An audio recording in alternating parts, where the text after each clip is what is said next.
Hello, I am John, and today I am going to be doing the second half to my D&D first look into the next D&D thing, etc., blah blah blah. This is I'm estimating give or take a week since I last recorded the other one because I get lazy and I forget and I procrastinate and whatnot. This one I'm going to try to do a little quicker. It's going to still be like 2 hours or more, but I'm going to try to run through everything a bit quicker. It's going to help because I've never played a Bard, so I don't have a ton of commentary on Bard. I've not played most of the Cleric subclasses, so I don't have a lot of commentary. Druid, Monk, I'm going to have a decent bit of commentary. Ranger, little bit. Paladin, little bit. Rogue, decent bit. Those are going to be the only things that I really have commentary for. Actually, probably the feats as well. So, we're just going to kind of run through this. I'm also have this pulled up because I am going to have a rant on Wild Shape. Because, yeah, it's kind of like Rage or Pact Magic, where I don't really like what they did with it, only I really don't like what they did with it. Anyway, Bards. They added in flavor text stuff that XP to level 3 liked. And yes, I will be referencing XP to level 3. I did not watch the second half of this that he did, which was another 2 hours, because I wasn't there when the stream, or I kind of was there when the stream started, and I just didn't feel like it. He does good stuff, though. I will still say watch his stuff. So, Bardic Inspiration. And I'm going to just be reading design notes. I'll be going into other stuff if I feel I need to. Bardic Inspiration. They basically changed it back to normal. It can no longer heal you, and it's used as reaction. Being used as reaction is nice. Or, okay, not reaction. Used in response to failing. So you don't have to... So, yeah, as it says, you don't have to guess. Because normally it'd be like, I rolled a 3. Hey, you have Bardic Inspiration! Yeah, but I doubt a 9 is going to help me. As opposed to, I just rolled an 18. DM says that your DC is 19. Oh, fuck, I should have used the Bardic Inspiration, but I thought an 18 would cut it. Like, that's the thing that I don't mind them changing in the slightest. Healing. The healing, which apparently was in another playtest, got removed. And that I don't mind. Also, having up to an hour to use it, also nice. Means that you can use it a bit more in advance, a bit more preparatory. Especially since I think they come back on short rests. So basically, you can pop one, and if you know you're in a short rest in about an hour, then you can spend an hour short resting. Boom. Works. Spellcasting. They allow you to take one of 3. It's because of their flavor text that they added, and it in general helps. Because now bards can do a much more diverse amount of things, which is basically what their class is all fucking about. Jack of all trades. Master of all of them. Master of all of them. That's the thing is just that's the one thing that irks me about Bard a little bit, even though I've never played this class, is it's fucking skill monkey. And for those of you who don't know that term, it basically just means, hey, you know, all of those skills that exist, all of the like 20-some skills, yeah, 9 times out of 10, I'm not going to roll less than a 15 on them. And on average, I'm probably going to roll like a 20 on each. Just flat rolls. Or not flat rolls, just like with modifiers. You know, it's fine. It's just like that kind of character just irks me a little bit because there's less challenge, but at the same time, I guess you're not as good in combat. But now they're good in combat. Because, yeah. And spells are no longer tied to spell slots. Which is nice. Because now, you know, it's not hey, I have 2 spells, I have 2 spell slots, meaning that I get 1 cast of each spell, basically. I get 1 cast of one of these spells. And you get 1 extra spell per level. Ish. Very big-ish, because it's 16, 16, 17, 17, 18, 18, but then it goes 19, 20, 21, 22. So it's not exactly... You get 2 less spells, but 4, 5, 6, 7, 8, 9, 10, 11, 12, 13, 14, 15, 16, 17, 18, 19, 20, 21, 22. Okay, at the end of the day, you have... At level 20, you have the exact same amount of spell slots as you do spells. Okay. You know what? That's fine. That's level 20. It works. Anyway. They have Bard subclasses, which are matching at level 3. Iffy on that, but I've been iffy on some of the level 3 stuff since, you heard my little bit in the last one, and in general, some of this level 3 is kind of questionable. Because again, as I think I mentioned in the last one, when someone's making a character, at least when I'm making a character, I make it off of this subclass. I don't, I'm designing their entire role, their entire purpose, their entire backstory, everything upon their subclass. Or if they're multi-classing, upon both subclasses and what their other class and subclass is. Main and secondary, maybe tertiary, quaternary, etc., etc. If I'm seriously doing fucking 5 multi-classes, then I'm not really giving a fuck about what subclasses they are. I'm just trying to specialize into one thing, so that's what they're doing. Anyway, I'm getting a little off topic here. Regardless, level 3, interesting, but at least it's the same as what it used to be. Font of Inspiration. This I never really knew what it was, because I didn't really ever pay attention to what it did, but now it basically allows you to get Bardic Inspiration out of spell slots and something else as well. I want to say it's something else spell-based. Counter Charm. It is now better. Just straight up better. You can now use it as reaction instead of having to, I want to say, waste your action on, like, saying, hey, you're not frightened or charmed, ally, go get him. And thus, being the worst version of, like, most people's. Magic Secrets. If I'm not mistaken, this is basically, hey, you chose one of these, now you get the other 2. Words of Creation. I don't remember exactly what this does, but I want to say it's basically just fucking stupid. And it goes off of this flavor text here. You can pause the video if you want to read it, but it mentions right here. Basically, they do shit off of the Words of Creation, etc., etc., blah blah. Excuse me. So, font thingy. Also, yes, they have expertise. Twice. So they get expertise in 4 things, along with having half proficiency in everything they're not proficient in. So they're uber proficient in 4 skills. They're normally proficient in 3. Okay, so basically the 3 skills that you choose, you're uber proficient in at level 9. You get one other, if you can get the proficiency for another skill, you're uber proficient in it, aka probably from your background. And yeah, also again, I hate this. I like the choice of musical instrument, but I hate the restrictions of everything else. Because I don't want to do daggers. I don't always want to start with that. Sometimes I want to do other cool stuff. Sometimes I don't want to start with leather armor. And yes, I know, that's the reason why they have this gold here. But guess what? I'm not good with budgeting in games like this because I will spend every single fucking cent of that, if possible. I legitimately have that problem. I will, if I'm given a budget in a game for loot, I will spend every last cent to the point where, I guess I can throw in an extra couple, nets or some shit, just shit that doesn't do anything for me. I'll just be like, let's have it. Okay, so yeah, no, this is just Bardic Inspiration on short rest. Okay.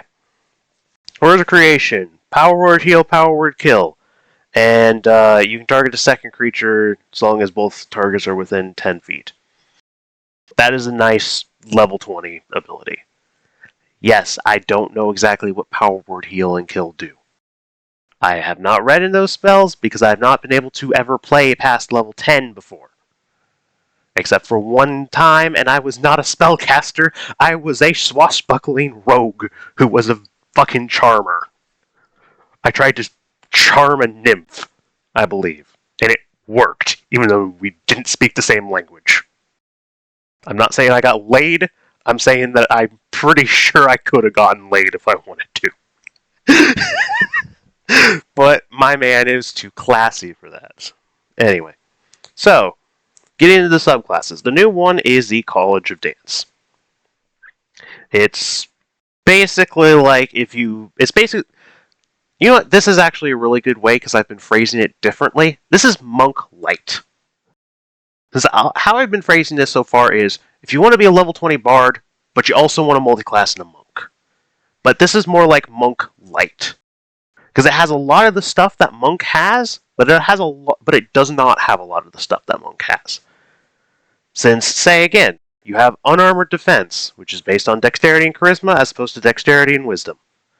You have extra damage on your unarmed strikes, and so long as you use your bardic inspiration for something, you can make an unarmed strike for free. AKA, kind of like that optional thing that they added in from Tasha's, I believe it was, where if you spend a key as a part of something that you do on your turn as a monk, you got to make an unarmed strike as a bonus action. Only this, it's you get to make one as a part of that action, bonus action, or reaction. So you can punch someone as a reaction, because why the fuck not? Then this is basically, hey, move. Like, it's kind of a ridiculous ability. Especially since then this combos with this, so you get to move half your speed up to someone, smack them in the gob, or I think how this would work is you move a quarter of your speed, punch someone in the gob, then you move half the other quarter away, and then you can have one of your allies move 5 times whatever number you roll on your dice. So, it can be up to 60 fucking feet that you can make them move. And neither of this provokes opportunity attacks. I guess. Leading evasion. Better evasion. Group backflip out of fireball. I still have a problem with evasion and stuff just because of, again, it doesn't make sense to me mentally. Yes, this is a game where there's dragons and beholders and mind flayers and tarrasques and weird worms that come out of the ground but aren't graboids. But at the same time, there's still like logic and reality even with magic and shit. Magic costs stuff. There's rules to it. It's its own science, basically. Reason why Wizard does what Wizard does. He is the scientist of the magic world. Dragons function because dragons function. There's a science and logic behind them. Backflipping out of a fireball or backflipping out of a fire dragon's breath doesn't make sense to me. There's my TED Talk. It's fine. Let's see here. Just bonus initiative. That's not horrible. Getting a bonus on your initiative, it's not bad, it's not great. It's just good. It's a nice little buff that's not overly powerful. That works. And this, Otto's Irresistible Dance. I don't know what that is, so I'm not going to personally judge whether this is good or not. I'm just going to say it's kind of cool that you can cast it without a spell slot. And I am going to ignore these because I'd have to actually fully read each ability, then go over here, etc., and it just... Because I don't know what the College... Again, I've never played a Bard before, so I don't know really what the College of Glamour does. I don't know what the College of... whatever the other one is. College of Lore does. I don't really know College of Valor beyond the fact that I think it's basically the Sword Boy. So it's like, I can't give good commentary on that. So I'm just going to ignore it and move on to stuff that I actually do know. So, Cleric. They had this Divine Order thingy, which was called Holy Order thingy, which was in one of their earlier things, because Holy Order and Divine Order did not exist before. And apparently it's something that allows you cantrips, I think? I think that's kind of how it functions, is it gives you cantrips.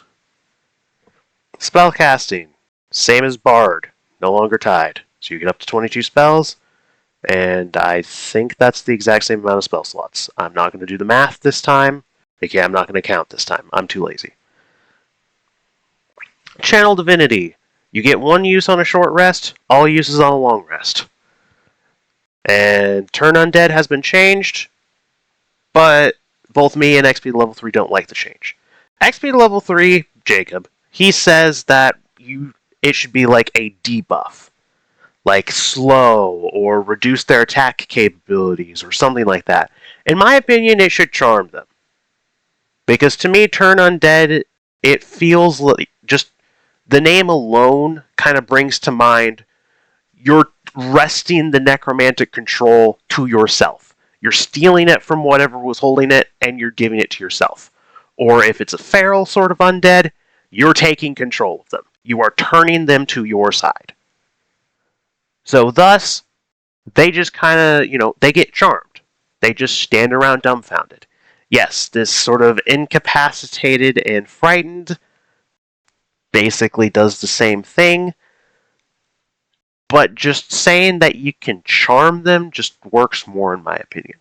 And yes, I don't know if a zombie can be charmed, because I've not really looked at a zombie stat block, because not gonna lie, I've never actually fought a zombie before. Most of my DMs throw shit like goddamn mind flayers and fucking vampires at me. So no, I've not really fought some of the weaker chaff boys. The closest to a weak chaff boy I fought was goddamned overpowered or overbuffed goblin that could fucking headshot you with a custom shit. I was taking over 20 damage with just one shot at level 5. Because goblins got 2 attacks, and one of them was a headshot that they didn't get debuffed for. I'm ranting about a campaign that I got kicked out of for bullshit reasons anyway. Subclasses got reverted to level 3. I have my same problem. It should be level 1. Smite Undead now uses Wisdom. That makes sense. And damage does not remove the effect of Turn Undead. Makes sense. It's like a stack thing from Magic the Gathering. The damage happens first, then the Turn Undead effect happens. Blessed Strike is now either you get damage or you get better spellcasting capabilities. Commune. Talk to your person to get spells back, to my knowledge. Improved Blessed Strike. Divine Intervention, Greater Divine Intervention. That's also just, get spells back. And Greater Divine Intervention is back. Hate this. And, XP level 3 and me, again, have the same opinion with Divine Intervention. Me and him have some same opinions. Me and him have some very different opinions. I'll be getting into the very different opinions when I start ranting about Druid Wildshape. But, Divine Intervention. So Commune, okay. You just know the Commune spell. But, Divine Intervention. Now it's, as magic action, you can choose one of your divine level, or you can choose a 5th level or lower divine spell that doesn't require a reaction, and you can cast it without any requirements, or material, or spell slot requirements. That's simple, it's clean cut, it's nice, but yes, I would like to occasionally ask my god to give us 30 sandwiches. Let me ask my god for garlic bread. Please. I'm a part of the garlic bread domain. Let me ask my god for garlic bread. Please. And yeah, this is either wisdom modifier to cantrips, or damaging cantrips, or you get a deal necrotic or radiant damage when you smack something with a weapon. Or, if you shoot a bow, because it's entirely possible you could just be a cleric that shoots a bow. I don't know why, but you could. And then, yeah. The subclasses, I only ever played Twilight Domain, and I don't even think I really looked at any of the other ones when I was making the character, because he was a reborn cleric that I was making as a healer, yes. But at the same time, I liked the concept of Twilight more, because again, reborn cleric. He's come back from the dead. Twilight. Makes sense. I liked it. And honestly, it helped a lot. My mouse decided to die on me. That is amazing. There we go. It is back. It is having issues. It is fine. But yeah. So basically, I don't know a ton about this, but I will still run through it and give some bits of opinion. So, you get your domain spells. Yeah. Disciple of Life now says that you get the additional hit points per spell slot. Preserve Life, which... Okay, you basically get a spell slot for your from 90% of your healing spells. Because it gives you a spell slot for abjuration spells if you use Channel Divinity. That's not bad. That's pretty nice. Blessed Healer, again, same as this. Clarification works. Divine Strike is Blessed Strike stuff. Supreme Healing, you basically max number on one dice. Light Domain. It's a lot of light stuff. I don't really fully understand it, so I'm not really going to go into it. If you want to read this and you kind of understand what it's talking about, go ahead. I understand how healers work. This stuff, I'll let X be to level 3, because I would suggest watching his streams as well, if you're going to just watch this stuff as well. Trickery. Never played, don't really understand it.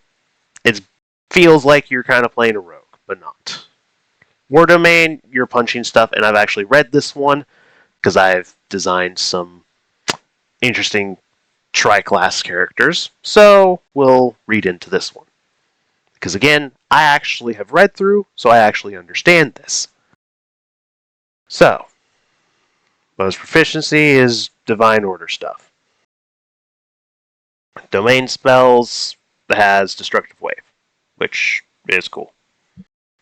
War Priest now gives you Mastery properties, which is nice, because again, they added in Mastery properties, and I like that. And bonus attack recharges on a short rest. That is nice. That is very nice. Because then that doesn't limit it as much. It allows you to be able to use it more often, feel more useful, and actually try to be a frontline. Instead of just, do I use this? I don't know if we're going to be sleeping in the next, 3 combats or not. No, it's just, hey, we just did a combat. I used all 5 uses of this. We killed the guy pretty quickly. Hey, can we like short rest for like an hour? Okay? Okay. Thank you.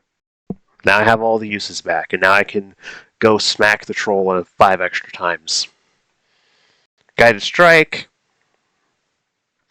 is now triggered by missing, and you can use it on someone else. That is actually pretty nice. It just, simply put, it's pretty nice. It's a very nice little buff to it, because then you don't have to, again, use your Channel Divinity to just say, hey, I get a plus 10. Ah, I just rolled a 19. And this thing has like a 13 AC. Because guess what? I've done stuff like that. Not exactly, but I have done stuff like that. Anyway, War God's Blessing. Basically, Shield of Faith. Okay, so basically allows you to cast Shield of Faith better, and you can cast it once without a spell slot. Not bad. Divine Strike, and this is just resistance to all bludgeoning, piercing, and slashing, because they're trying to get rid of non-magical, or magical, the quote-unquote magical damages. Druid! I'm going to have fun ranting about this for a little bit, so if you want, you can try to skip ahead. I don't know if I'm going to actually try to mark off segments of this video, or if I'm just going to be too lazy, but if you don't want to hear me rant, you can go ahead to when it goes to the next thing. Anyway, so Channel Nature. This I like. And again, a lot of the stuff in this I do like. It is cool, it is interesting, it adds extra flavor. Wild Shape is just fucking garbage now. Just absolute hot garbage. This one is slightly better than the other one. The one in this one. It is still hot garbage, though. And no one can change my mind. XP to level 3 loves this. He loved this one even more. I find both pointless to use. This one at least is usable if you are a Moon Druid. That is the only time that it is usable, is if you are a Moon Druid. And I will get to that when I get to it. Anyway, so Channel Nature. It's basically the same thing as Channel Divinity, but for Druids. I like it because Druids are basically just nature clerics. Like, if you look at them from a roleplay aspect-wise, clerics worship their gods. They protect their gods' domains, etc., etc. Not literally, but like their domains on the planet. They protect their churches and holy grounds and shit. Typically. Druids, they worship and try to protect nature. They worship it in their own way, and they try to protect it in their own way. AKA, like a wildfire druid likes to fucking burn shit to the ground and increase the cycle, because why not? That works. But again, I just like this. Because instead of some of your subclass things saying, hey, expend one use of Wild Shape to do this, which never really made a ton of sense, if you're thinking about it roleplay-wise, like why am I having to expend one use of me turning into an animal to summon fungal spores around me? Now it's just you expend one use of Channel Nature. You use your Channel Nature. You channel your nature to shoot fungal spores all around you. That makes sense. That is cool. I like it. Druidic. You can now speak with animals. Not bad. Simple. Not bad. Primal Order. Just to improve armor and weapon proficiencies, or spellcasting. What does it even say? Okay, you can either have an extra cantrip and bonus to nature checks, or you have martial weapon proficiency and medium armor training. So they're trying to get rid of the fact that druids don't like metal, I think. That I don't like a ton, because it allows for some flavor. Like, say, if you're a druid, like, for instance, again, I have a barbarian moon druid. He was level 3, and he was in a one-shot, so he never got past level 3, unfortunately. But I will probably be playing him in the future, and I will hopefully get him to level 20 at some point, because he will be fucking cool when he gets to level 20. Anyway, so, he starts off with a glaive. How I roleplayed that is, it is a glaive that's blade is made out of bone. Like either a shoulder blade or a hip bone or something like that. That is how I roleplayed it. And I like having to try to go, okay, I want to have a glaive, I want to have a greatsword, I want to have blank weapon. It is made out of metal. How do I utilize this? And yes, I think the old druid didn't say you couldn't use weapons made of metal. It just said you can't wear armor made of metal. But still. I'm gonna roll with it. It's cool to me. Anyway, again, I think they might be trying to get rid of that. I don't know how I feel about that. I'll leave it up to other people. Wild shape we will get into. Don't you fucking worry about it. I want to get through everything else before I fucking rage quit all over Druid. Or all over Wild shape. Anyway, spellcasting. Again, same as the last two. Level 20 or 22 spell slots at level 20. And again, starts at 4. Etc. etc. Exact same. They're trying that the one thing that I don't like is they're trying to like make everything similar. I'm completely blanking on the word. I used it last time, but I'm completely blanking on it. They're trying to make everything the same. Everyone has their subclass at level 3. Everyone who's a spellcaster gets the exact same spell slots, except for these few notable exceptions. Etc., etc. Yabba blah blah. Everything needs to be similar. Everything needs to be the same. I don't like that. Classes should be unique. This isn't a big thing. The subclasses kind of is. This is just making it so that, it's not bad. This I don't mind. This little spellcasting tweak, I don't mind. Wild Resurgence is now 5th level and is redesigned to do other stuff. I will read it later. Elemental Fury, which allows you to do more with your cantrips or attacks with weapons in Wild Shape. Not bad. Commune with Nature. Not sure what that is. I will double check. Improved Elemental Fury. Archdruid, which allows you to turn Wild Shape into spell slots. Which I feel is interesting, because again, they changed Wild Shape into... Oh wait! They cut Commune Nature. Bitch! I was just going on about how it was such a cool thing and they cut it. God damn it. Okay. Then I guess we are going to get into the rant. Okay, so this has Druid, Paladin, yada blah blah. This also talks about how to make a class.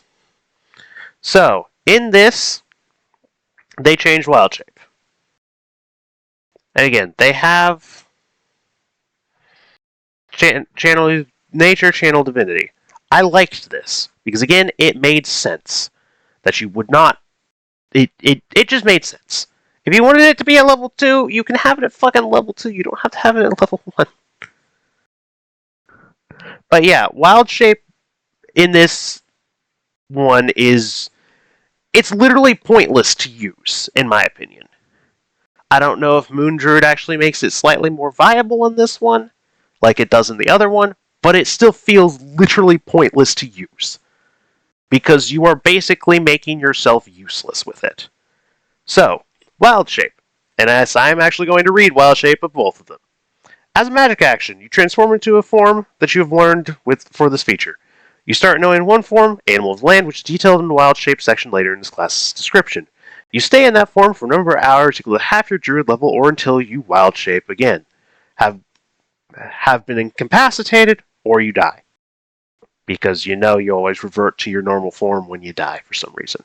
You can also end Wild Shape early as a bonus action. While in this form, its game statistics replace yours, and your ability to handle objects is determined by the form's limbs rather than your own. You retain your personality, memories, ability to speak, and Wild Shape. You lose access to all your other features, such as the ability to cast spells. When you transform, you choose whether your equipment is... That part is normal. It's this part.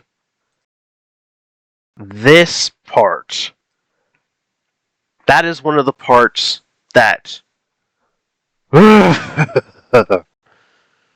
just awful. Just absolutely awful. Now, you might be wondering, why is this so bad? Well, we're going to give the example again of my Barbarian. My Barbarian, as it stands currently, can turn into a Direwolf. Because he is level 2, he is a Moon Druid. he can turn into a direwolf. So when he turns into a direwolf, he A, gains the health of a direwolf as a quote-unquote second health bar, which when that goes away, he turns into his normal self again. And rollover damage applies, etc., etc. So, but well as a so that's a perk. You get an extra health bar. He cannot speak. That is a negative. He can only use the direwolf's capabilities. But he still has access to all of his class features. I do not think you have access to race features. Actually, no. I think I did figure out you do, which was weird. I would not mind them removing racial features as a capability because it does not make sense that my Goliath as a dire... Actually, no. My Goliath, who could potentially turn into a cat, can carry the same amount of weight as a full-grown human. Because powerful build. That would just be weird.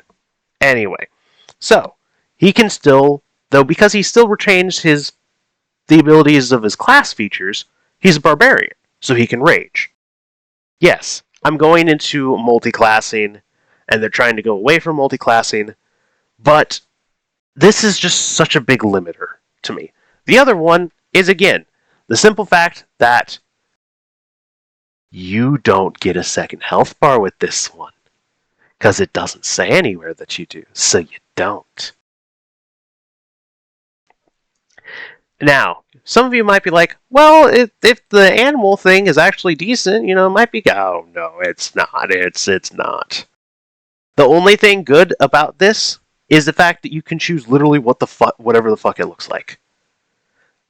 Now, there's a caveat here that I'm going to say because XP to level 3 mentioned something that I don't think you'd be able to do. He said, oh yeah, if you want to be like part horse, part crab, part monkey, or whatever, I don't remember the specific, if you want to be a hybrid, you can be a hybrid. If I'm not mistaken, it still mentioned the fact you have to look like something that you've seen before. So it has to be a real creature.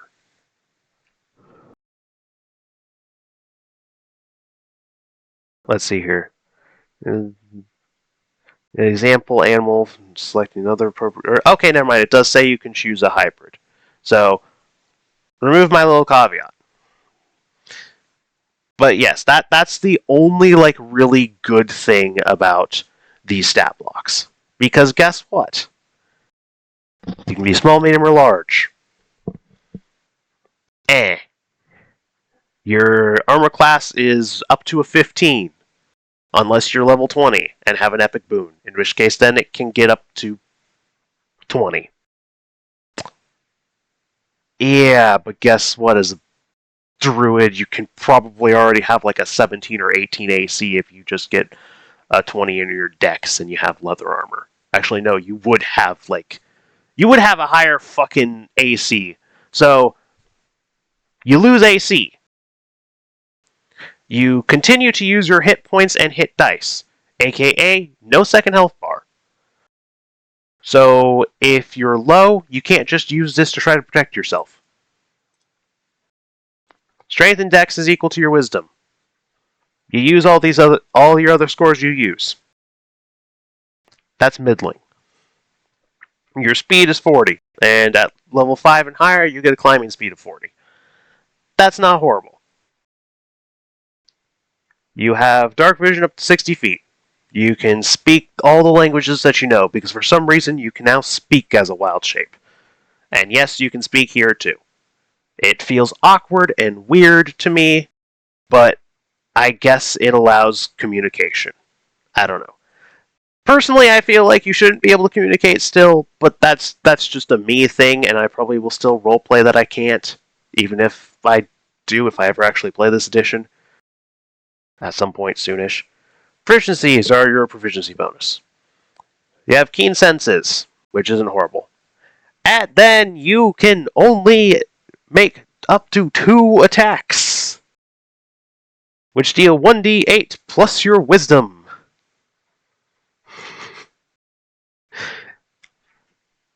What is the point in even choosing this? I can go, eh. Sure, that's 2d8, but I have to hit twice. And sure, that's not horribly difficult, but it's my spell attack modifier. Which actually, I guess I think is your... I think it's proficiency plus your modifier, so it'd be like... But guess what? You can't get magical weapons, so you don't get like an extra pluses on it. And since this doesn't count as a weapon, it can't get buffs from anything that apply to weapon attacks. So it's just, eh. I did no damage. I'm dead. An animal of the sea. And it's really not good either. Because it's basically got all the same issues, but now you can breathe in air and water. And you have 30 more feet of dark vision, I guess. Like, these are only useful as utility. And that just hurts me. Wild Shape is such a cool thing that it should be useful for more than just utility. It should not be just something that you go, hey, okay, this one actually is really fucking garbage. Jesus God Christ. The other one is slightly better.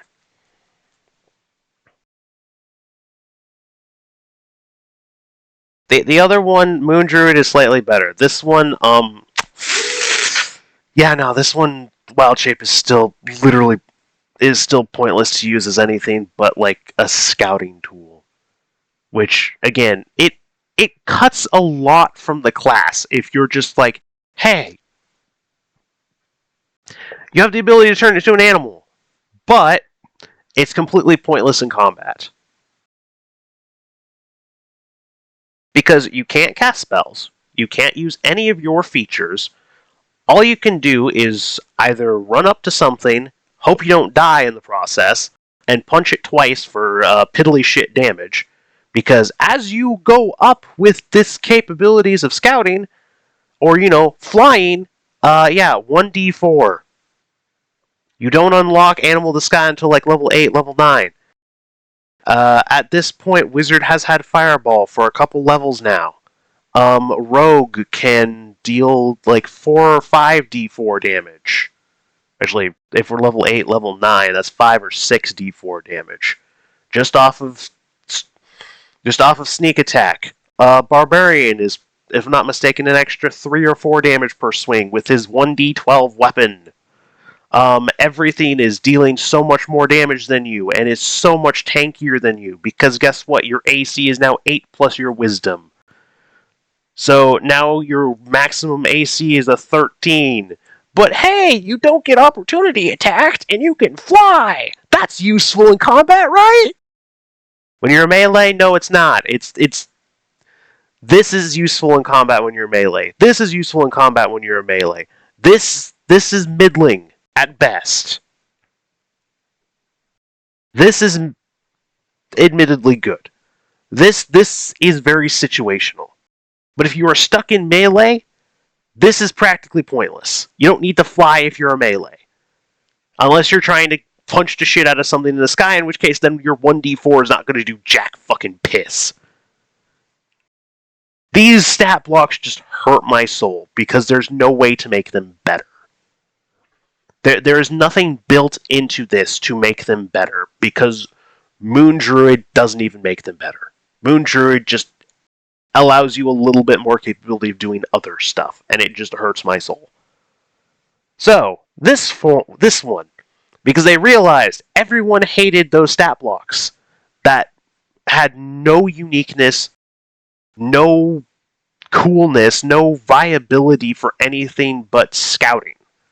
And we're like, okay, we're going to let you go back and turn into animals. This part, this known forms, limiting, I don't mind. I do not mind having a cap on the amount of forms that I know, especially since they say you can swap them out. So, if I'm starting to find out, maybe turning into a dire wolf isn't actually a good idea anymore, but hey, I can turn into a bear? I'll turn into a bear for a bit and see how that works. Of course, both direwolf and bear are probably going to be a part of the ones that I already know anyway. Along with giant spider, and since again, I'm a person who likes to use wild shape for combat. Yes, in that one shot, my fellow druid, because we had a straight up moon druid, so we had a level 3 moon druid, decided to use 2 of their wild shapes to become a cat, and thus they were able to scout for us. And they quite literally led us to where we needed to go. So we were able to actually beat the objective of the one shot in like 3 sessions. Yes, wild shape is useful for scouting. I'm not dissing the scouting portion. I'm saying the fact that it should be useful for more than just scouting. Because at that point, then, why not just play a ranger or something that has scouting built into them while still being good at other stuff? Why have one thing that can only be useful for scouting? I'm getting a message on Discord, but I'm going to ignore it because it looked like it was something about Fortnite. Anyway, so basically, you can transform into, again, any animal. You get swimming from the start. It takes you to 8th level to get the flying. That's normal, except for the swimming. The CRs are normal, I want to say. It's been a little bit since I've looked at CR, since again, I play Moon Druid when I'm paying attention to wild shaping, because I have played 2 Druids. Unfortunately, both of them were in one-shots, but one of them was a Spore Druid. That's the reason why I mentioned the shitting out spores. Because I played a Turtle Spore Druid, because that was cool. But, so, you gain certain levels, increases, etc., You regain 1 use on a short rest, all use on a long rest. So basically, they did the same thing that Channel Divinity and Channel Nature had. They just have it as this. I still would like Channel Nature back and it just being a level 2 thing, but that's just me being nitpicky with the fact that this doesn't make sense from a roleplay aspect. So, rules well transformed, because for some reason we need 3 paragraphs just to tell us what we can and cannot do when we are transformed into a wolf or a spider. Yes, I am putting on a voice. I do not give a flying fuck, because this pisses me off. Well, in a form, you retain your personality, memories, and ability to speak, and the following rules apply. First off, why do we have to specify this? I feel like that would be obvious. And again, my mild issue with being able to speak. It feels weird to me still. But that's just me. This feels pointless to mention, though, I will say. Anyway. Your game statistics are replaced by the statistics of the beast, but you retain your hit points, hit dice, intelligence, wisdom, and charisma scores, class features, species traits, languages, and feats. Okay, again, species traits, I think that's racial features, or racial traits. I want to say they are called racial features, but I'm not positive. Regardless, again, I don't mind if those get ditched. Your cat should not be able to have powerful build. And your fucking wolf should not be able to gore people with non-existent horns. Because that is a species trait of a minotaur. Is the horns. And you cannot pick things up with a non-existent trunk as a loxodon. When you are wild-shaped into anything that doesn't have a trunk. Intelligence, wisdom, charisma. That makes sense. Again, the hit points and hit dice, though. That irks me. Because if I'm transforming into something that's a big daddy thing, I should have more than 40 hit points. If I've been rolling really poorly. If I turn into a fucking ape, because I'm a level 8 druid, or... Okay, it's half your level, so you have to be like a... If I want to turn into an ape, I should have about the same amount of hit points as it. Reason why I like rolling. Because if I get screwed on my roll, I get screwed on my roll. If I don't, I don't. I'm not going to use the base value for the hit points of wild shaping. To me, that feels like being a bit of a bitch. But yeah, that still irks me. But at least Moon Druid kind of fixes it in this one. So it's viable. So basically, also, this is now a bonus action for everyone, and that hurts my soul, but whatever. Because guess what? If you're not a Moon Druid, you're not using this in combat anyway sit doesn't help you in combat very much. It helps you more with this because, again, if you are a spider, you can then just, sit back and shit out webs. I mean, giant spider. But, you have options. You can turn into an ape and throw rocks. You can sit back while having your crap health because you're a spellcaster. Because guess what? The fighter has more... The fighter has more AC and health than you. The barbarian has more AC and health than you. Most other people are having more AC and or health than you. So you shouldn't be in the front lines when you don't have that second health bar. That second health bar is what allowed druids to actually use their ability to wild shape as a combat mechanic properly. Which again is the reason why Moon kind of fixes it. Kind of doesn't, kind of does. Also, Wild Resurgence is... You can expend a spell slot to get... You can expend a spell slot to Wild Shape. Or you can expend Wild Shape to give yourself a spell slot. That feels weird. It's like you can legitimately just bounce back and forth with this if you wanted to, for some fucking reason. But, again, I'm gonna stop with the hit points portion, because I'll get into the reason why Moon Druid slightly does it when I get to Moon Druid. Anyway. Then you retain skill and saving throw proficiencies, use your proficiency bonus, but if the creature that you turned into has a higher proficiency, you use theirs. Also, no layer actions or legendary actions, as if beasts actually have those. Since last I checked, they do not. Because it does specify you have to be a beast. You cannot cast spells, but your concentration is not broken. That is fine. So it's this is the only other area where Wild Shape might be viable.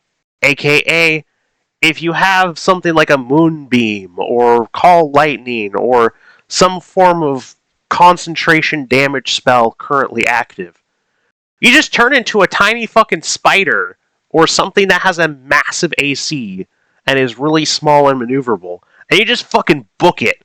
Like a spider. I don't remember if little tiny spiders actually have high ACs or not.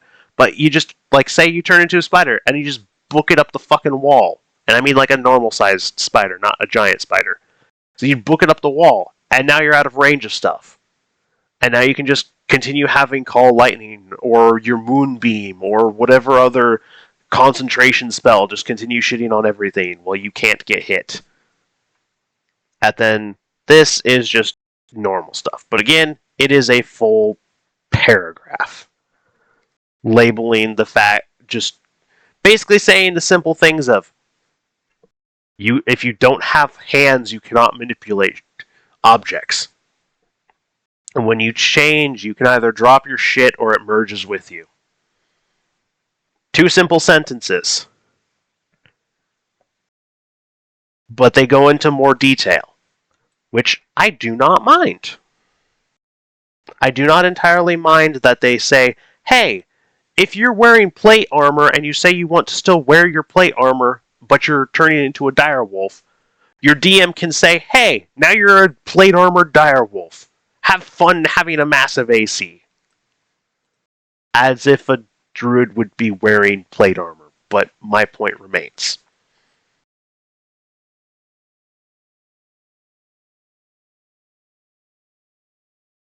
Okay, never mind. It would not shape. So no, that would also... So that is like halfway pointless. It's basically more for if you turn into an ape of some kind and you have a fucking axe or something, you can still use your weapon instead of having to use the fisticuffs of an ape.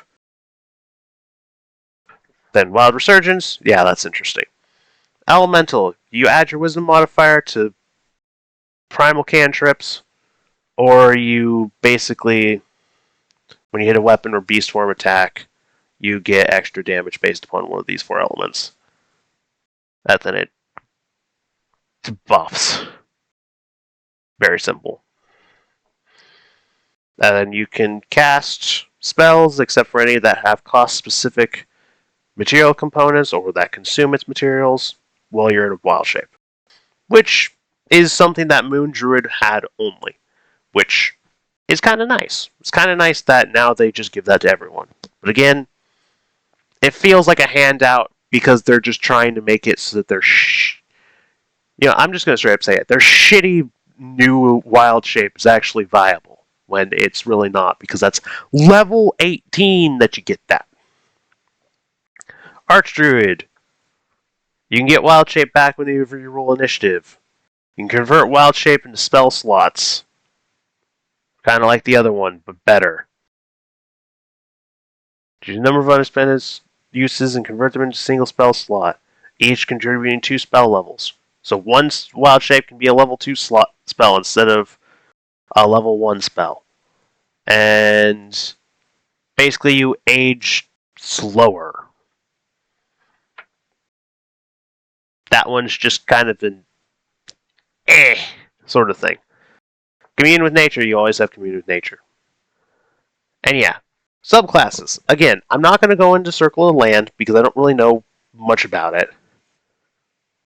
Circle of the Moon, I will go into because, again, I've been talking about Moon Druid. I love Moon Druid. That barbarian Moon Druid is legitimately one of my favorite character concepts. Mainly for the fact that he's the ultimate tank, yes, but I still love him because he's cool. So, Circle Form has returned to the version, and there's an improved version at 6th level. It lets you either choose your AC or your beast's AC, whichever is higher. That's not horrible. And you can also cast Moonbeam while in a wild shape, which it's an interesting feature in my opinion, but I don't know. It feels odd that you just can hey, I can call down the power of the moon whenever I fucking want because I'm a moon druid. I don't mind it because it always feels a little weird that the moon druid can just werewolf. I guess actually that's probably the reason why moon druids get increased transformation capabilities is because they basically werewolf. Anyway, so at then moon step, teleportation, and lunar form is something else. Anyway, so getting into this. Again, you can choose either your beast's AC or your AC, including the armor that you wear. That is nice, because guess what? You're probably wearing leather armor or something of that sort, maybe padded. You're probably not wearing studded, because studded, again, has metal in it. Padded, to my knowledge, does not. So, you've got like a 12 or 13 plus your dex. So, 17 or 18 AC. We're just going to bring it up. Direwolf. Direwolf has like a 14 or a 15 in AC. I want to say a 14. The reason why I keep bringing up Direwolf is because that's the main form that I turned into with the guy because I like it. I like Direwolves. Direwolves are cool. Anyway, so now you can be a Direwolf with a 17 or an 18 in your AC. Or, guess what? Because I'm a barbarian, I can have a 20 in my AC. Anyway, temporary hit points. It's you either get temporary hit points equal to the form's hit points or 3 times your druid level, whichever is lower. That is the part that I don't like.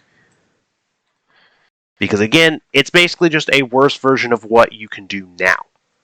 Because in all fairness, nowadays, they are temporary hit points. It's just, once you lose the temporary hit points, you lose the form. Which, feels cool. I do like how it is nowadays. But this I don't mind either. I just wish that it was higher, not lower. And again, for example, you can gain 11 temporary hit points if you turn into a wolf, since 15 is more than 11. But, that means, again, it's a multi-classing penalty. Because, again, I'm not going to be a level 20 druid, so I'm not going to be able to have those 60 hit points. Those 60 temporary hit points at level 20, which will just get, removed in, one turn. That's the other issue, is guess what? At level 20, those hit points are getting removed at one turn. You can cast abjuration spells, which this one said as well. Feels odd, but it still has the caveat that you know material stuff. You basically can't use materials that are consumed or materials that have a cost. And you can cast Moonbeam without material components. And you always have it prepared, well in wild shape. Basically, as an animal, you can call down the power of the moon if you want. Interesting. I don't know. I still don't know how I feel about it, but it's not horrible.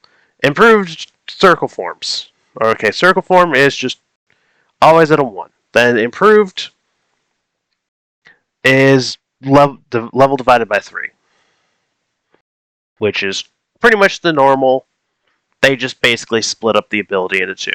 Unless it was actually legitimately a separate thing.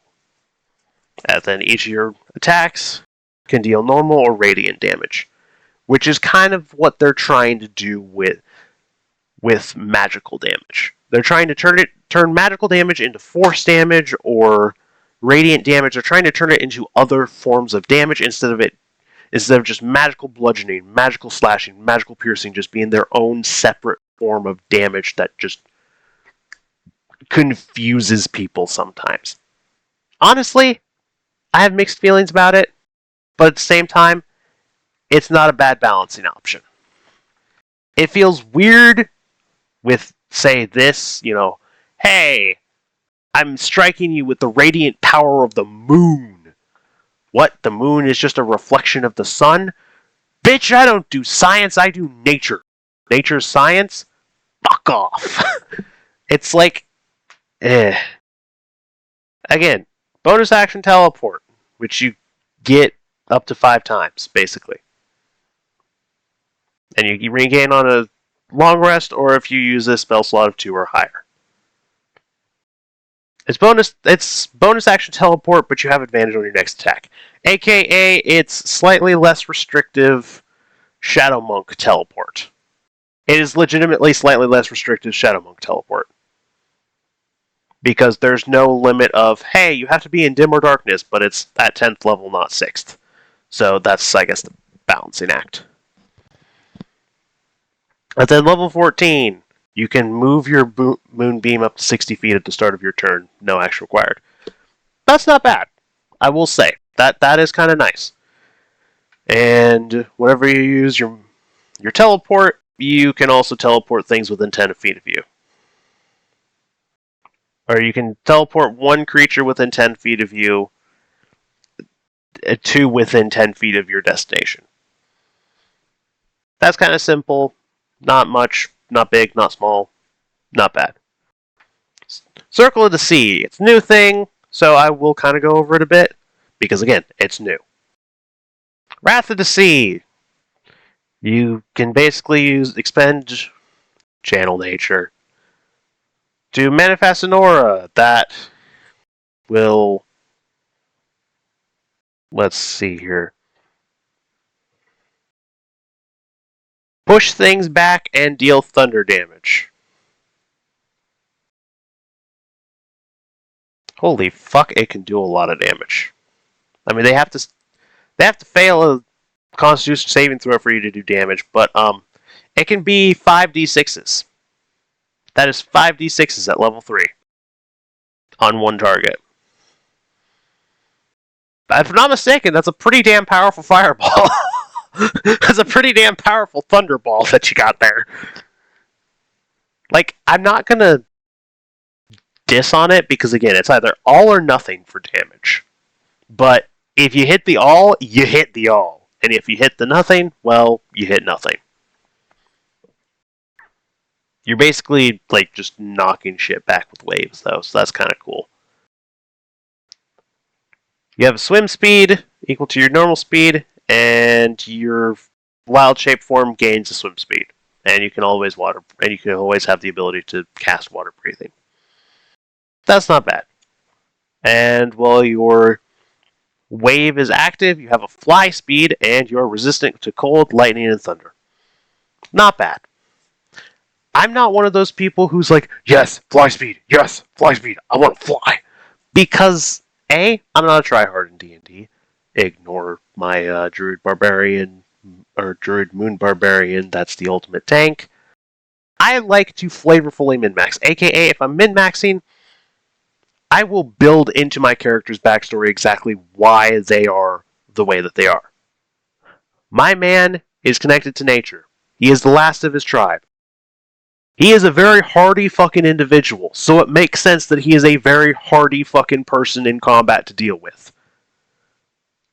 If I make someone who has a 20 in charisma, I may not always talk a ton, because, well, I'm not that kind of person, and I usually get talked over a ton anyway. But when they say something, I will try my ass off to make it sound good. Like, that's to me what a charismatic person in D&D is. It's less, oh, I can seduce the universe, I talk all the time, and I always sound important, and I'm the leader, I'm the face. No, it's, they may not always talk a lot, but when they do, you fucking listen. Because it's usually important, and it usually is ear-catching. Not eye-catching, ear-catching. Anyway. So, whenever you use Wrath of the Sea, you can manifest it around one creature within 60 feet of you instead of manifesting it around yourself. AKA, you can give it to your melee, so that your melee can harass the fuck out of other people. Yeah, because, yeah, the aura is a 10-foot radius, basically. So, yeah, basically, if your melee is starting to get surrounded, you cast that on them, you give them your Wrath of the Sea, and then you let them both beat the shit out of people, and now they can fly at people. And now they have resistances as well. So, lots of stuff. And you can manifest it around two things, one of which is yourself, if you use two uses of your commune with nature. Which, again, I like. That allows you a bit more variety, a bit more capability, and it's not bad. Don't ask me why it's adding an extra variety, because I'm not sure. I sometimes just say shit and I don't understand what I'm saying. Anyway, martial arts. We're just going to get straight into monk, because I like a lot of the monk changes. I don't know if there's even any changes that I don't like. Anyway. Yeah. Monk. Martial arts. Starts at a D6 rather than a D4, and only applies to unarmed strikes. Weapons are now enhanced by weapon mastery, so I guess that's the reason why you don't get martial arts anymore. I don't know if weapon mastery will now also increase the damage dice on weapons or not, but I just hope that Kensei can, at the very least, allow it to combo with martial arts stuff. Because, you know, I like being able to use my weapons with martial arts. That's kind of a cool thing. Because some martial arts are that. Anyway, weapon mastery. Gives you weapon mastery stuff. Martial art, or martial discipline, which used to be key, has a better version of Step of the Wind, which lets you do both as bonus action instead of one or the other as a bonus action. That I like. And I like the fact that it's not key anymore. Some people don't so much. Me, I don't mind it. Because, on the one hand, yes, key is something that is very, like, mystical and cool and is a part of a lot of martial arts things, and you'll hear about it in a lot of, like, like foreign martial arts films or Chinese animes or stuff like that. But at the same time, your monk doesn't necessarily have to be like Energy Flow Magical Boy. He can just kind of be a guy who's just really fucking good at punching and kicking. Because, just normal judo martial arts stuff. And he's, zen and one with himself. He doesn't have to necessarily have mystical or magical powers. He can just be basically an upgraded version of a normal guy. Because he's dedicated himself and trained himself to be an upgraded version of a normal guy. Deflect Missile. A little easier to use. I like that. Heightened Metabolism, which allows you the ability to more easily get your discipline points back. I like that. Stunning Strike can only be used once per turn, and the stun lasts to the start of your next turn. I like it, but I will mention the one thing that I actually don't like about it. Or, I guess I should say, mixed feelings. Because people have mentioned a weapon that makes sense with it, so I don't mind that weapon. It's just other weapons I do. Anyway. Empowered Strike. Force damage on your unarmed strikes. Because again, they're dealing away with magical blunt damage. Acrobatic Movement. Just unarmed movement. Or unarmored movement. Which makes it sound a little cooler. Just a little bit, not a ton. Self-Restoration. Basically, just stillness of mind, purity of body, timeless body, and allows you to remove conditions as a bonus action. Deflect Energy. Basically, it allows you to deflect spell attacks now. I like that. It's cool. It allows you to stick with the flavor. Plus, again, it allows you to start, and yes, I did just say, your monk is just an upgraded version of a normal guy, but this allows you to lean into a bit of a mystical side, a bit of mysticism. Not being a mystic. Fuck mystics. And I mean the D&D class that never existed. Because it doesn't exist. No one look it up. It's trash. And by trash, I mean it should not exist. It should burn in a fire because it is so overpoweredly bullshit that there is no way to balance that shit, ever. Anyway. But I like Deflect Energy because it's cool. It allows you a little bit of that feeling of what you get whenever you use key points nowadays to do mystical bullshit. Without having to do mystical bullshit. Or too much mystical bullshit. Anyway. Disciplined Survivor. Diamond Soul. Spirit Defense. Is redesigned, not rely on spells.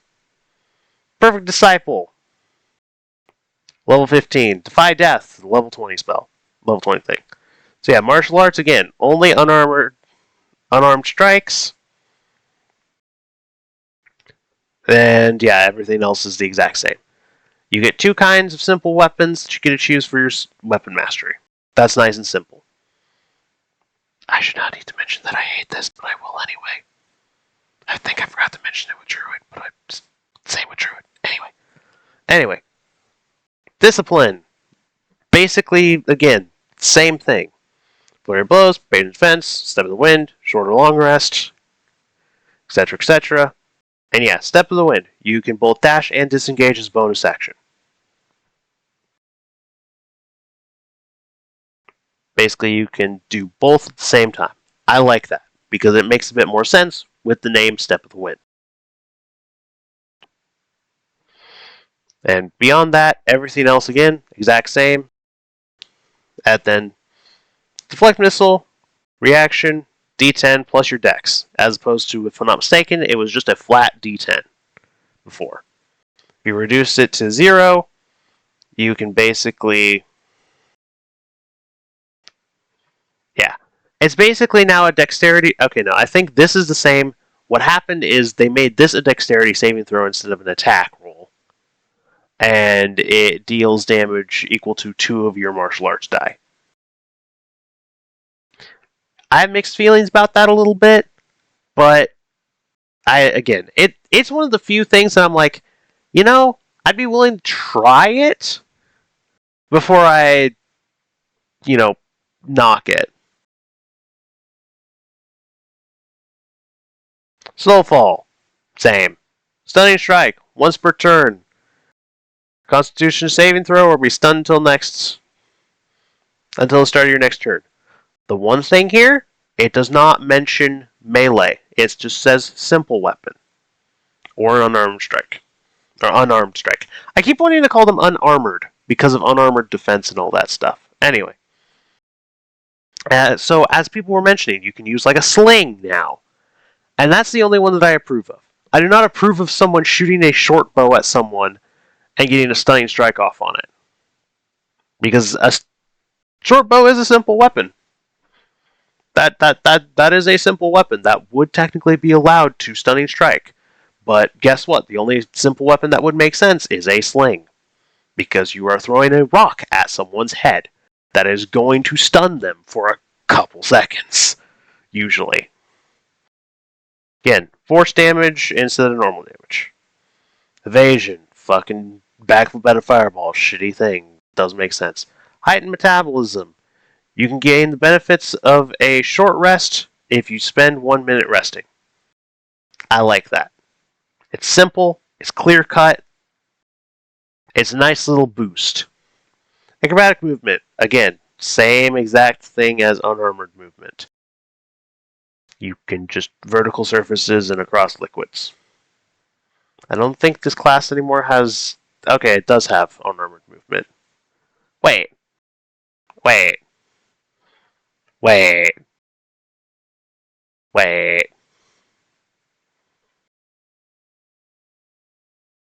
New name of unarmored movement. But unarmored movement. Wait. Now I see they copy-pasted and didn't decide to change it. Okay, they actually just have normal unarmored movement, but this is just like a rename of improved version or a later... I don't know what the fuck it is. Anyway, it's just something that a monk already had the capability of doing. That much I remember. Anyway. Disease does not exist anymore, so they basically compressed like 3 or 4 different abilities into this that were all basically just like out of combat thingies that weren't really all that amazing anyway, because like I personally never ran into anything that where I would need them, or if I did run into the place that I needed them, it got worked around by the DMs because the DM basically said, hey, you have the ability, fuck you. No, you don't. Bonus action to remove a condition, and you can to remove charmed, frightened, or poisoned, and you can forgo eating and drinking without getting exhausted. Deflect energy, kind of cool. Proficiency in all saving throws, and when you fail a saving throw, you can re-roll it with 1 discipline point. Perfect Disciple, you regain 4 discipline points if you have none at the beginning of initiative, which isn't, or when you roll initiative, which again I like. You can gain resistance to all damage except for force damage if you spend 3 discipline points as a bonus action. At then, Defy Death is very similar to something that I want to say the Berserker Barbarian has. Either that or it is like the normal Barbarian that has this. Again, 4 discipline points when you hit 0. And you can regain hit points equal to the roll. And the amount of discipline are equal to 4 martial arts dice. And the cost increases by 2 every single time you use it. But it resets after a short or a long rest. So that's actually better. Jesus. Anyway, Shadow Monk, or Warrior of Shadow, because that is actually a badass name for it. They've completely redesigned the 3rd level, which they have made it better and worse at the same time. But I like the better more than the worse. It's not much worse. It's just got a couple things that I kind of wished you could still do, but that's just because I've actually run into cases where I needed to use them.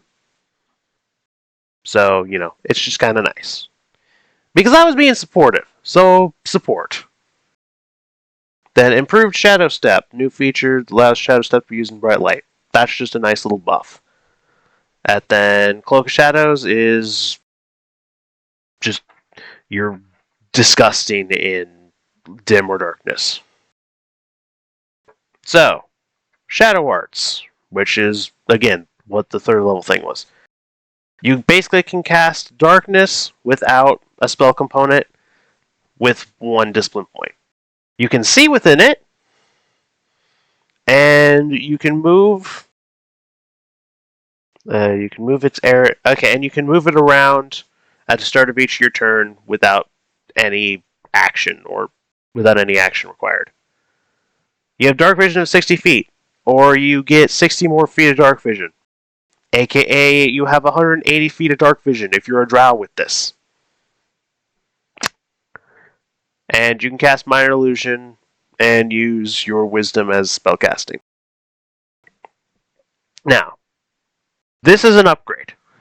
This is a mild upgrade. This is the exact same. The one thing that I don't like is the fact that since before it was you cast 1 of 4 spells. Darkness, Dark Vision, Silence, Pass Without Trace.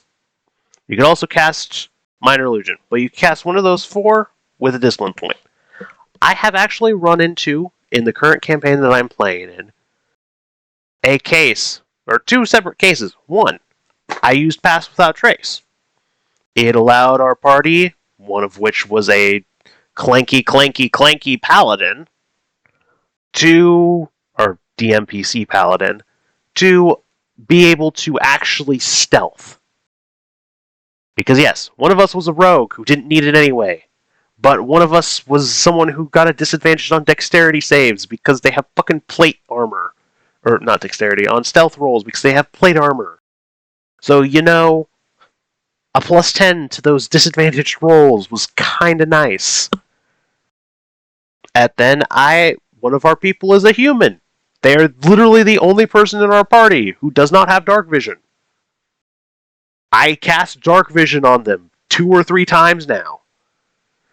To allow them to actually be able to see what the fuck is going on. Because they don't have, I mean, yes, we have torches, but they don't have, a produce flame spell or something. Because they're, more of an acid-focused sorcerer. So I don't think they have that cantrip. I don't even know if sorcerers get that cantrip. Anyway. So, that's the only little critiques, is I'd like to be able to cast Dark Vision still. But the Pass Without Trace just for 1 discipline point, that does feel a bit much, I will say. Anyway, Shadow Step. Exact same. Improved Shadow Step. Just better. Because now you can do it in bright light, and you get to make an unarmed knight, and you get to instantly use that advantage that you get on your next melee attack as a part of the bonus action to teleport. Boom. And then Cloak of Shadows. In dim or darkness, as long as you, as a bonus action, you use 3 discipline points, you are now invisible. You can move through shit, so long as you do not end your turn there, aka you do not want to get killed. And you can cast Flurry of Blows without discipline points. Simple. Warrior of the Elements. This one I don't really know much about, but I'm still going to go over it because I remember XP to level 3 going over it, and it was kind of cool. Because it's basically a lot of elemental stuff, and apparently they made it much better, because it used to be the way of the 4 elements, and it used to be shit. Apparently. So, Elemental Attunement gives you the ability to do acid, cold, fire, or lightning damage with your unarmed strikes. And you can push them away from you. Your unarmed strikes also get an extra range, they get 10 feet extra range. So basically, you can make an unarmed strike from 15 feet away because you're basically just airbending, blasting them with elements. Or if you're a bugbear, you can do that from 20 feet. I don't mind that. Yeah, 20 feet, because if you have reach, you can smack someone from 10 feet away, meaning that you can now smack someone from 20 feet away. Yeah. Yeah, I'm doing my math right. I don't mind that. That is cool. Because again, you're just You're basically just being a sorcerer or a wizard and you're blasting people with elements, but you're not a magic caster. You're just a cool guy who fucking bends the elements to their whim. Anyway, this is basically just fireball. Just, you know, acid ball, cold ball, lightning ball, or fireball. Because it's a 20-foot radius sphere within 120 feet of you for 2 discipline points. Not bad. And it's 3 of your martial arts die. So that's up to 36 damage off of one of these if you're a high enough level that you have, that. And you can make an unarmed strike as a part of this. So you can smack the person next to you, blow up their 3 friends. Or you can blow up their 3 friends, then you can smack them in the face. You have fly speed and wind speed when you use Step of the Wind. And you gain resistance to a damage of your choice. And when you use Step of the Wind, you get 20 extra feet. And you basically can charge through people to deal damage of this type. And then you get to deal extra damage based upon that type of damage. So not bad. And this one, I don't remember, so I'm going to kind of go to the thing that I have not actually watched the video for yet. So this is going to already an hour and 20 some minutes. This is probably going to be over a 2-hour long video. I am sorry, because we've still got a number of classes, and I don't really feel like stopping and starting again, because then I'm just going to get lazy and stop and all that stuff. You know what? I will split this into multiple. Anyway, so, you know what? I will split this into multiple. So, I'm going to pull an XP to level 3. Hope you guys enjoyed. Like, comment, subscribe, whatever. Tell me what's more. Tell me what's for other stuff. And bye.